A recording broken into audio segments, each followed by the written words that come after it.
Medical college ആശുപത്രികളിലെ ശസ്ത്രക്രിയാ ഉപകരണങ്ങൾ പ്രതിസന്ധിയിൽ. നിസ്സംഗത തുടർന്ന് സംസ്ഥാന ആരോഗ്യ വകുപ്പ്. കുടിശ്ശിക നൽകാൻ അനുവദിച്ച 10 ദിവസ കാലാവധി കഴിഞ്ഞിട്ടും നടപടിയായില്ല.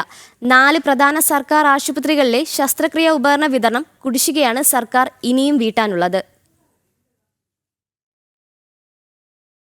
സംസ്ഥാനത്തെ സർക്കാർ മെഡിക്കൽ കോളേജുകളിൽ ശസ്ത്രക്രിയാ ഉപകരണ പ്രതിസന്ധിയിൽ വിതരണക്കാർക്ക് കോടികളുടെ കുടിശ്ശിക നൽകാതെ ആരോഗ്യവകുപ്പ്.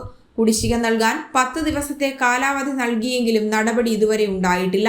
ശസ്ത്രക്രിയാ ഉപകരണങ്ങൾ പിൻവലിക്കാനാണ് വിതരണ കമ്പനിക്കാരുടെ തീരുമാനം. തിരുവനന്തപുരം, കോട്ടയം, എറണാകുളം ഉൾപ്പെടെയുള്ള ആശുപത്രികളിലെ സ്റ്റോക്കാകും പിൻവലിക്കുക.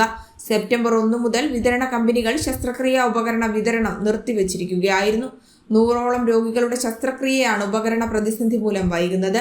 അടിയന്തര ശസ്ത്രക്രിയ നിശ്ചയിച്ച രോഗികൾ പോലും കാത്തിരിക്കേണ്ട ഗതികേടിലാണ്.